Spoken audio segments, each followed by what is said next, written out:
Hello everybody, my name is Kara, and today I'm here with the Galentine's Day book tag.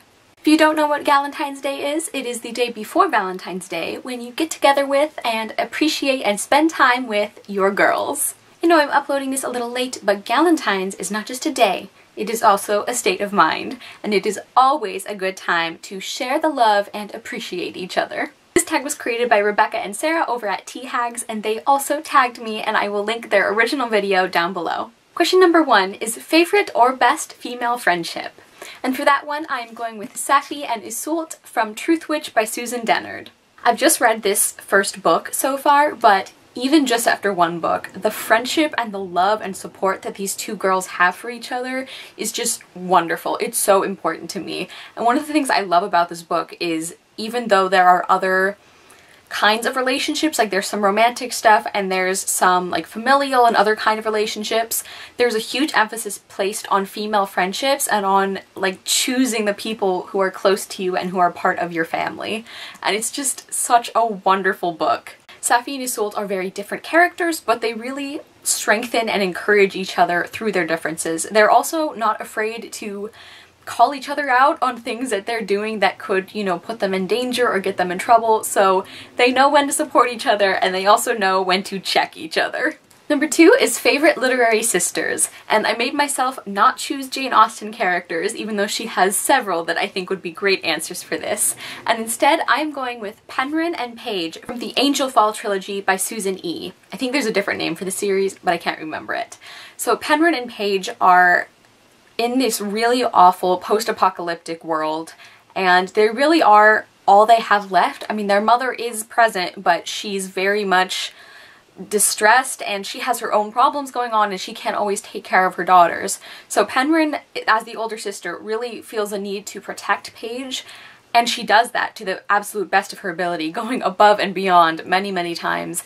But I also feel like Paige sort of starts to come into her own, and she's not just a little girl anymore who has to rely on her older sister for protection, even though Penryn always does feel that kind of protection for her younger sister. And they definitely go through some rough patches, but I feel like their relationship is a really strong one, even when it's sometimes threatened.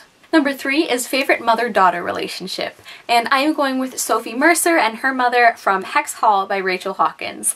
Again, I have just read this first book, but seeing Sophie have a pretty good relationship with her mother overall was just such a refreshing change from a lot of books out there.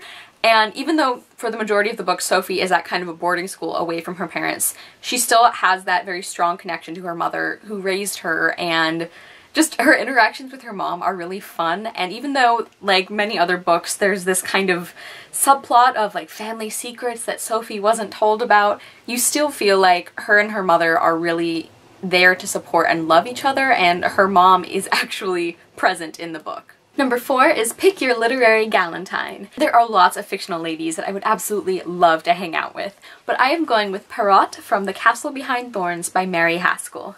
Perrot is a princess, and she has been through some really dark, tough things, but she's so strong in spite of all of it. She definitely comes from a lot of stressful situations, and because of that she can be kind of prickly, but she's definitely one of those people who, as you get to know them, they turn out to be a very kind and warm and forgiving person in spite of all that they've been through. And actually one of the things I love about Perrot most is that she makes mistakes, you know, like she doesn't always make the exact right decision, but you understand why she does that, and she also acknowledges and learns from her mistakes later on. She's a very mature person, and I just feel like she'd be really fun to just hang out with and talk to, and I feel like she'd be kind of an inspiring friend to have. And she's also entirely capable of making jokes and talking about things that are a little bit less life-threatening. Plus, she's a princess, and I mean, it would be pretty cool to have a princess as a friend, right? And finally, number 5 is a book you would give to all of your Galentines. And I'm going with a very recent read for me, and that is Princesses Behaving Badly: Real Stories from History Without the Fairy Tale Endings. And this is by Linda Rodriguez McRobbie. This is a nonfiction book, but it's written in a very engaging and interesting style. I'm still getting into nonfiction, and I didn't at all feel like this book was dry or boring or anything. And I just love the fact that it's taking these women from history, some of them really inspiring and some of them really bad people, and just giving them their moment of importance, you know? I feel like one of the main points of this book is not to idolize some of these really bad people who happen to be women, but it's more to talk about them in the same way that we would if they were men. You know, because there are plenty of men we learn about in history who were not good people, but we learn about their prowess in battle or their diplomatic decisions or things about them that were important or that changed the world in some way.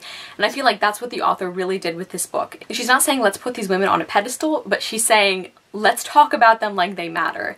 And just what better sentiment is there for the girls important to you in your life? Okay everybody, so that was the Galentine's Day book tag. I think I am going to tag a couple of people even though I know Galentine's Day is over, but like I said, it's always a good time to share the love. And I'm going to tag Trisha from Tell Her a Story and Sung from Pages and Prose, as well as everybody else who sees this video and who wants to do this tag. Again, thank you so much Rebecca and Sarah for tagging me and for creating such a fun and inspiring book tag. Thank you guys for watching. I will see you soon with another video, and I hope you love the next book you read. Bye!